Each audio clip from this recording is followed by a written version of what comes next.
Hello and welcome back to the PES 2020 Master League with AS Roma. It has been a good long while since we've opened up this old Master League save and cracked through it, mainly because at the time of the year, Christmas time, end of the year, everyone's busy cracking on with all of that sort of carry on, and work and real life unfortunately takes priority, as much as I would prefer to be doing this. But yeah, that's pretty much it. On the subject of which, happy Christmas. Hope everyone had a good Christmas. This is probably going to go out after Christmas, maybe before New Year. But if not, I hope you had a good New Year. If not, have a happy New Year. And as always, we did play a few games off camera. The first being against Napoli, a huge game. We have our usual starting lineup out against a very strong Napoli side. And truth be told, Napoli absolutely bossed this game in the early going. A shot just wide of the target and there's a second one, just to make sure that we knew we were in a game. Kolarov with a free kick. It was easily saved for Ospina, but that was pretty much the best chance of the first half that we had. Napoli forward again with Ruiz, and another big save by Paul Lopez. We did get to string some passes together. Cengiz Ünder onto it, hits the inside of the post, and Dzeko can't get onto it. But this absolutely killed me. It was the last kick of the game. Insigne crosses it in for a completely unmarked Jose Callejon to tap in at the back post, completely unopposed. And look at that, 8 seconds left, and Napoli grabbed the opening goal, and what would prove to, of course, be the winning goal, considering look how little time was left. There we go, that shows how little time there was left. We kicked off and the referee blew the whistle, and Gulam was extraordinarily happy about that, which is kind of annoying to me. But there you go, we go down 1-0 to Napoli.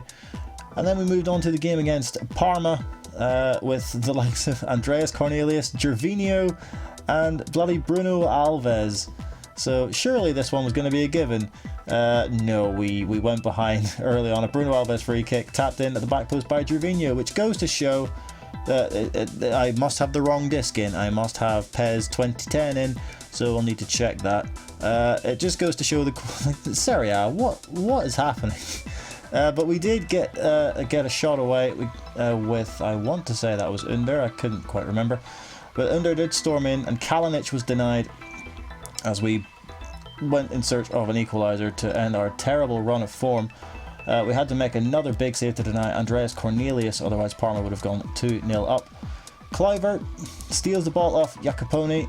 That's probably not how you pronounce it.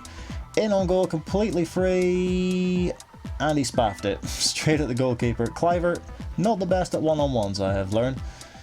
Again, a very late goal. Cristante lays it off to Perotti, who absolutely smashes it into the back of the net. I tried to pick up the ball, but he just wanted to boot it at the keeper, which is fine, I guess. A 1-1 draw against Parma, which was not the ideal result in the slightest. That is a game we should be winning, whether it be home or away. But we at least stopped our losing streak as we get up a solitary point against Parma. And then we go back into the Europa League competition, which we are faring very, very well. If only we could carry this form through to the Serie A season. We took the lead early on, I think. Is this Zappacosta? No, that's Zappacosta with a shot back in. Mkhitaryan with a shot off the post, and it was cleared away. Veretout, however, we did take the lead shortly thereafter with a corner from Veretout, headed in by Kalinic. It seems to be his competition, Nikola Kalinic, as we take a 1-0 lead against Lugano, who even before this game were pretty much out of the Europa League. And it's pretty much a repeat of the first goal, a Veretout corner, this time headed in by Diawara, getting his first goal of the season for Amadou Diawara. Maybe someone we should be using a little bit more. And another cross in towards Kalinic. It comes to Antonucci as we look to wrap the game up. Comes to Veretout, and there you go. Veretout gets his goal after his 2 assists. Early on in the game, Jordan Veretout makes it 3-0 and secures our passage into the Europa League knockout stages with a very fine goal, a lovely goal. Bends it away from the goalkeeper, and there we go. 3-0 was the final score. as we progress, like I say, into the knockout stages of the Europa League. Lugano are going out. There we go, Veretout and Big Mike Smalling there. So there we go. As it stands, we are top of our group with Spartak Moscow level on 13 points, AZ and Lugano out. We play Spartak in the final game of the group to see who will top it. And finally, we played Fiorentina back in the Serie A, back with our supposedly stronger side, but I don't know, considering that the results in the Europa League with our second string side. Fiorentina balling from Chiesa and Frank Ribery. We've allowed an alleged sex offender to score. Alleged, I love that word. Frank Ribery gives Fiorentina the lead. We've gone behind so much recently, which is not good. Dzeko got a shot away and was denied by the goalkeeper, Dragowski. As we push forward again, Dzeko, ball through for Nicola Zaniolo, who really couldn't miss as he equalises in the 35th minute. It's a worrying trend that we've developed, that we go behind early and just make the game more difficult on ourselves, such as that, as Benassi taps in very shortly thereafter for Fiorentina to regain their lead, and Under is denied again from Dragowski, and that is how it would finish, by 2-1, a home defeat against Fiorentina. We go back to our losing ways. And there we go, it's had a dramatic effect on the table. We're now 10 points off Inter at the top of the table as we sit in 8th place level with Atalanta on 21 points.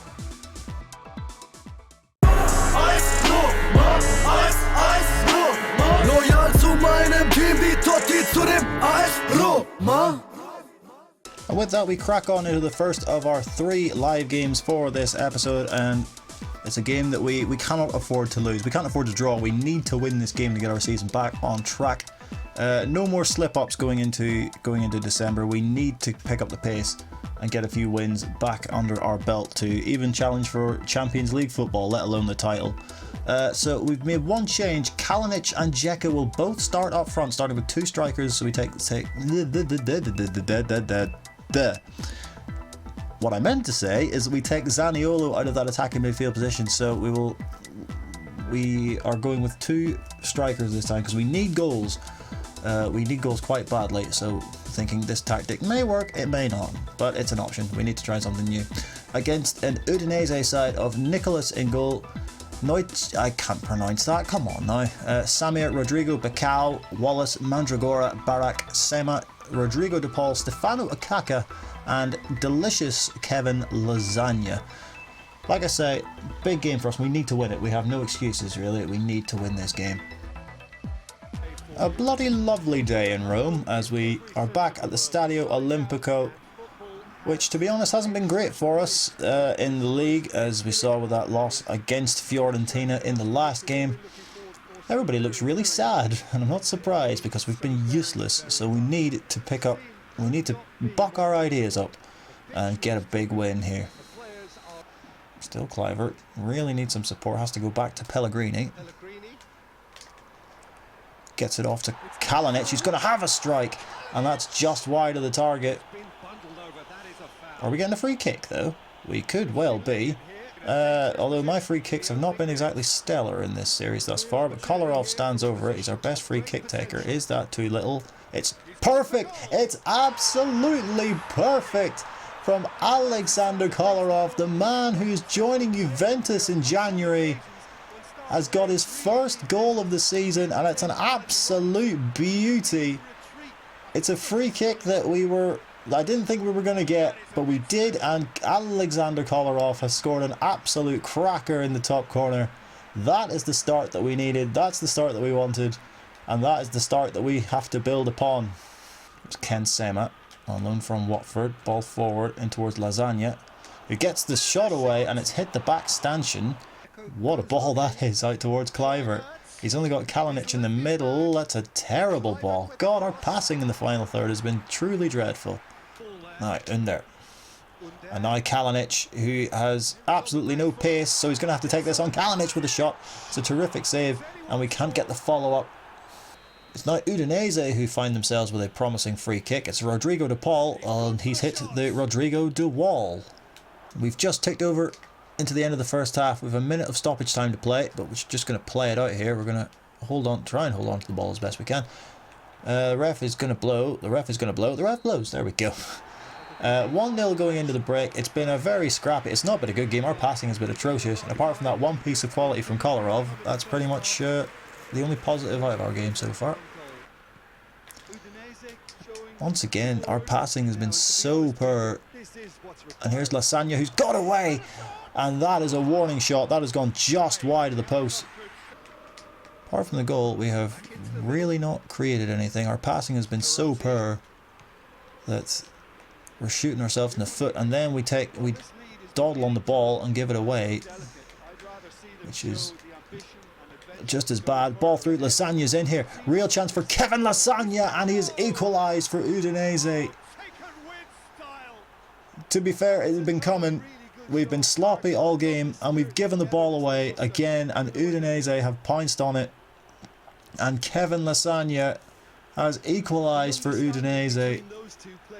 And once again, we've made it so hard on ourselves for no reason whatsoever. But here's Dzeko going for goal. Immediately looking for a response. Udinese have looked the more likely to score. We're into extra time. Don't do it to me in the last minute. At least give me a point. Here's Rodrigo de Paul. Tackled by Kolarov. And that is the final whistle, and a hugely disappointing result. We just cannot buy a win in the league. God, it's made even worse by the fact that Atalanta have won. We've dropped down to 10th place. God, this is not good. Not good at all. We're now 12 points off Inter Milan. Still only 6 points off Torino for Champions League football. At least I think that's how it works in Italy. Maybe it's third. Either way, we'd be shooting for at least third if we're looking to get into Champions League. Obviously we want to win the title, and this is not the way to do it. Where are Udinese? Are 6th. So they're in and around us. But still, that's not good at all. On to the second game of the episode, into a competition where we actually seem to win a game occasionally. This game obviously doesn't matter. We've qualified quite handily, but this is to see who will top the group and get the supposed easier draw for the knockout stages against Spartak Moscow.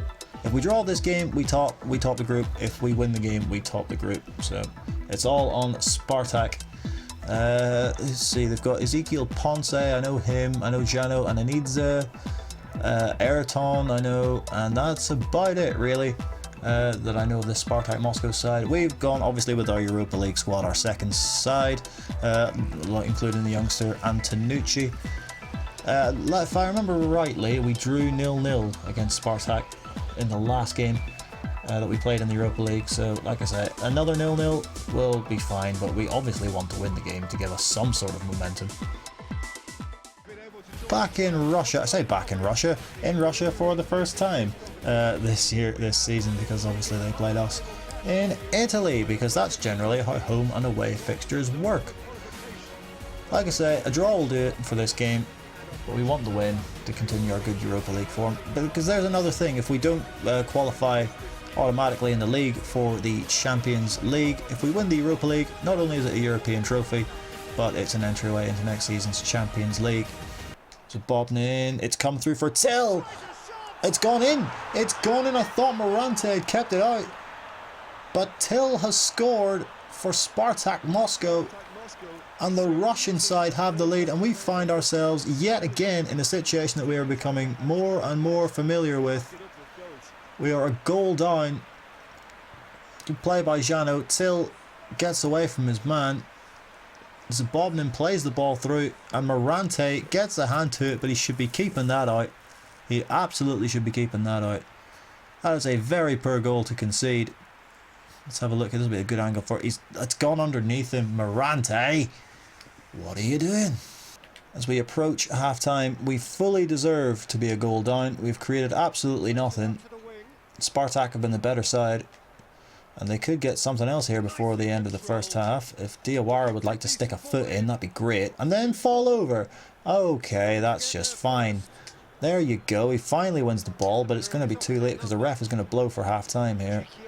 And we need to have a serious word with ourselves at half-time, because this is absolutely awful. We need to get a win. We just need a win to generate some sort of momentum.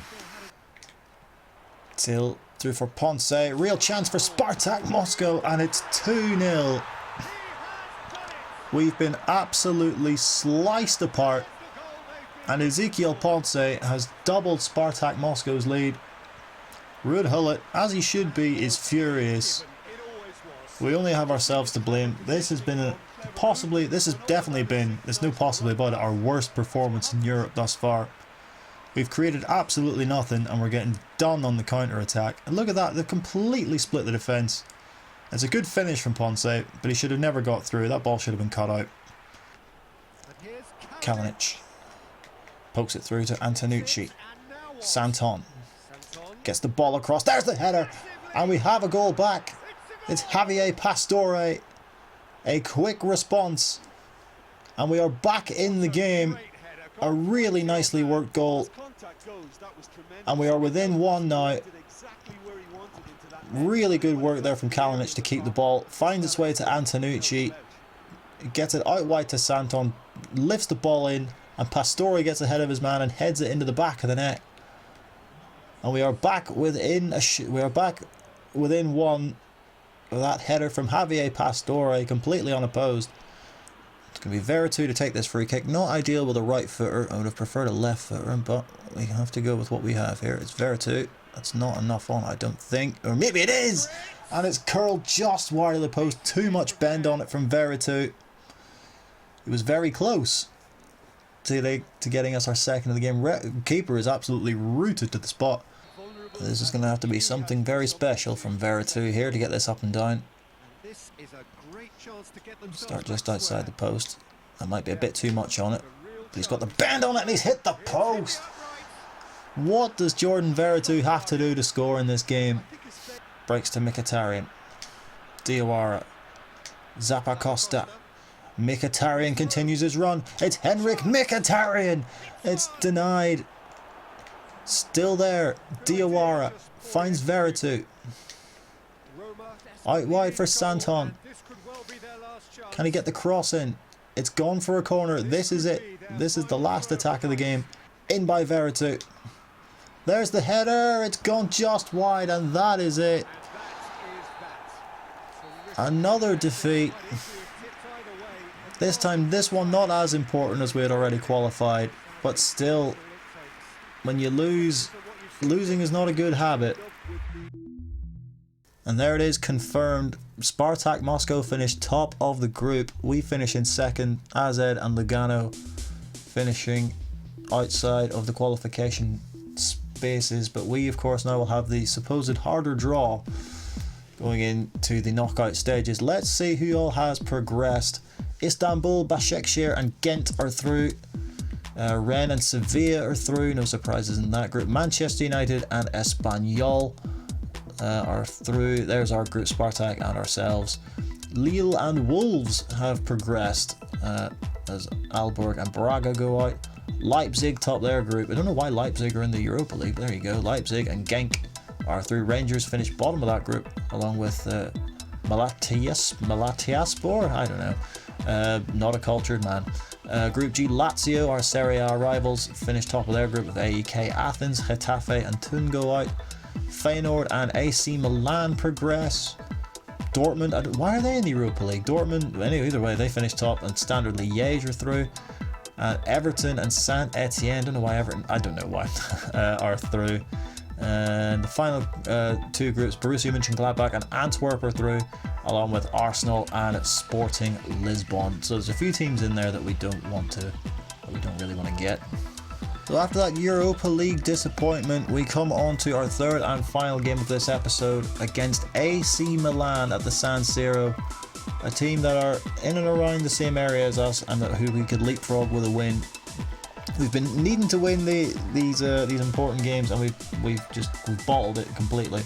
So if we're ever going to turn it around, this would be a great time to do it against AC Milan away from home at the San Siro, with their team of Donnarumma in goal, of course, with Masaccio, Romagnoli, Rodriguez, Conti, Biglia, Kessié, Bonaventura, Krunic, Lucas Paqueta and Ante Rebic up front.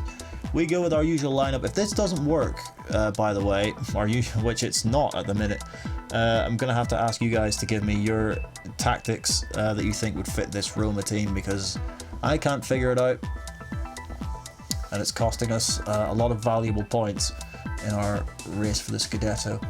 But we shall try and figure that out after this game. This very, very important game against AC Milan. Inside this absolute Colosseum of that's not the right word, of European football, this mythical ground, the San Siro. I would love to go to see, just to have a look around it, because it's one of my favorite grounds. But we can't be overawed by that, by my personal 2020 trip planning, because the game has already kicked off in a hugely important game. No waiting about. Let's just get straight into this and get a bloody win. Get a big win, please. Conti forward for Krunic immediately, and he's been taken out, and that's going to be, is it a pen or is he dived? The ref has given a pen 3 minutes into the game. What was I just saying about getting a good start in this game? And Zaniolo has given away a penalty in the opening 3 minutes of the game. And to be fair, it's a clear pen. And a big chance for Biglia against Pau Lopez. It's Lucas Biglia. It's 1-0 to AC Milan from the penalty spot. Sends Lopez the wrong way. And Milan have the lead. And we once again find ourselves a goal down. I just don't know what we can do to get out of this slump. It's Florenzi on the overlap in towards. It comes out to Pellegrini, who looks to bend one, and he's bent it just wide of the post. To Zaniolo Cristante. That's a fabulous ball out to Cengiz Ünder. Can we do something with it? Dzeko heads it just over the bar. He's leaning back, and it's come off the top of his head, and it's gone over the top of the crossbar.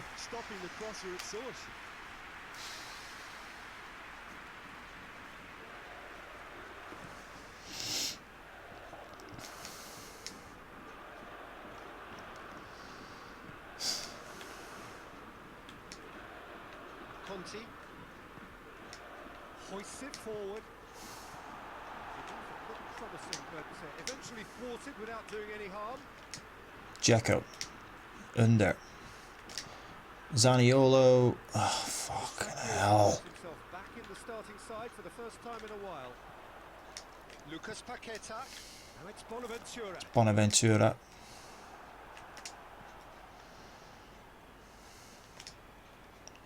Federico Fazio. Pellegrini. Roma Kolarov. plenty of the ball at the moment, but Kluivert. they trail. Dzeko. Lucas Paqueta.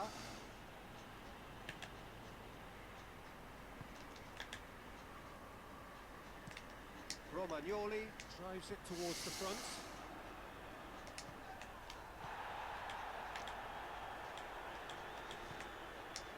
Ricardo Rodriguez. Very nearly half an hour gone here. Lucas Paqueta. Pellegrini. Well done by Pellegrini. Well played. Kluivert. Back to Pellegrini. Ball through, looking for it's Cengiz Ünder, gets the shot away, comes to Dzeko, and there it is, the big man. He's had a bit of a goal drought, but when we need him, he comes up big. And Edin Dzeko, don't kill. Well, maybe if you did shoot the rest of the team, we might do better. But Edin Dzeko has popped up yet again with a big goal. Under's shot did really well to shake off his man and get it away. Dzeko just smashes it back in. I thought Donnarumma might get a hand to that, but he hasn't, and the big Bosnian has put us back on level terms. Great play by Under, that's what I want to see. And that's a cracking volley, as we are back on level terms through that man, Edin Dzeko. He's had a really bad half, Zaniolo. Might have to bring him off at half-time and change up the system a little bit. That all depends if we can keep this out. Ref, you should have blown the whistle ages ago. Rodriguez, there's only meant to be 1 minute of added time. Brilliant save. Get it away. Just get it away. I don't care where. Ref, blow the whistle. Jesus Christ. A huge scare right at the end of the half, and we are lucky to survive. Does this mean our luck is turning? I bloody hope so. Terrific ball through. And Milan have taken the lead. Christian Piontek. I don't know what to say. I don't know what to say. Our passing has been absolutely appalling. How we can't pass it to someone wearing the same colour as us, which is generally how teams distinguish themselves. But look, we've completely split again, and that is an easy finish for Piontek. And Milan have regained the lead. Dzeko. It's Perotti! It's in! It's level! 2-2. Diego Perotti, with 5 minutes to play, has levelled. He's come up clutch again as Perotti, and we are back on level terms. With 5 minutes to play, the game is now back wide open. Oh, needed that badly. Great, our first decent passing move, and it's resulted in a goal for Perotti. That's not a bad ball. Donnarumma has made an absolute hash of it. The shot comes back in, and he's put it wide. Oh no, Cengiz Under. What a chance. What a chance. Great ball through Donnarumma. Don't know what he's thinking. Oh, should have tried to lob it. 4 minutes out of time. I think we had the biggest chance that there was going to be to get a winner out of this game, and we fluffed it. Or have we? Dzeko, Perotti, Dzeko. There's a foul in there, ref. I'm certain of it. You've just dicked us over. And it ends. It ends in a draw. It's not a loss, but it's not ideal. We've shown good character to come back twice, to level the game twice. But I can't help but think we should have won that game with that Cengiz Under chance. I can't help but think that we need to change this system because it's just not working. And with that, we drift further and further away from the top of Serie A. Mired in mid-table obscurity along with Milan and Cagliari, all on 23 points. Fiorentina in 24. That's really disappointing. It's so disappointing. It's even worse for Lecce, Spal and Sampdoria down at the bottom of the table. But we should not be in 10th place, a team of our size. Cannot wait to get into January to freshen this team up because we need some new faces badly. And speaking of getting into January, that will do it for this episode, as we're going to play the next three games actually. Off camera there you see we have Lecce, Spal and Verona, three teams who are very much at the bottom of the table and three teams that we absolutely should be beating. There's 9 points there up for the taking and 9 points which we should absolutely be taking out of those three games. So I'll play those three games off camera, which will of course bring us into, there we go, there's the Lecce game, Spal and then Verona. And then it will lead us to the opening day of the January transfer window. So again, what I need from you fine people in the comment section below is transfer targets in the areas that you think we need to strengthen. I think we desperately need a new forward with a bit of pace and who can score goals. Maybe another winger as well. But leave your suggestions in the comment section below. On the subject of transfer targets, here is our shortlist, just in case there's anybody on here that you suggest that I already have on the shortlist. Ayer and Todibo as two centre-back options, just because Fazio will probably be leaving at the end of the season, and we would need someone to replace him. Sander Berge in defensive midfield, Hakim Ziyech and Bruno Fernandes in the attacking midfield role, and then here we come, the really important areas are our winger and forward options. We have Everton out of Gremio, 23 years old, 82 rated. Yannick Carrasco from Dalian Yafang. Centurion, who I think plays in Mexico, and I haven't got Liga MX put into this save yet. So he is a free agent, but we will obviously, he's in the other area of the pool, so we will have to pay a fee regardless of that. Piaka from Juventus, who's never going to get played, so he could be an option. Rodrigo is available on loan from Real Madrid. Adama Traore, if we're looking for pace, there is the very boy. Jacob Brun Larsen, who is also on the transfer list, if I remember correctly. And that does it for our wingers and wing forward options that I have on my shortlist at the minute. Moving into our attackers, Andrea Bellotti out of Torino, Michi Batshuayi out of Chelsea, who I think would be a good option. Gabriel Barbosa, who, if I'm being honest, this is the man who I'm thinking about bringing in the most. He's got a very high release fee, but we have a bucket load of cash, so we could afford it. But so yeah, Gabby Barbosa is looking like is the one who I'm thinking about bringing most into the club, and Samata out of Genk, just for something a bit different. Goal poacher, got a bit of pace about him, and he's probably the cheapest of all our options in the attacking role. Divock Origi, why not? Actually, he's the cheapest because he is on the transfer list at 15.4 million. So there is actually Origi might not be a bad shot, you know. And Borja Mayoral, as was suggested at the start of the season in the comment section. So there are all of my shortlist, which will no doubt be added to going into the transfer window when I find new targets and whenever I'm suggested new targets by you lovely people.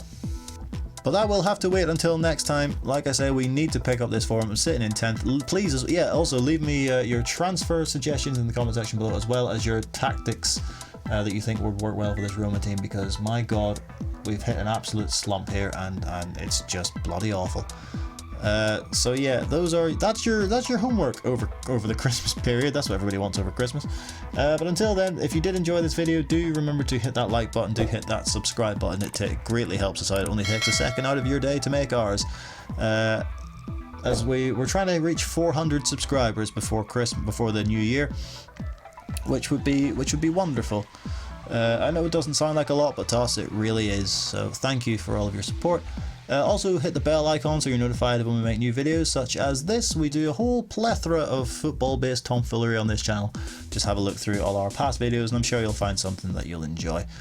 But until then, thank you so much again for watching, and we will see you in the next one.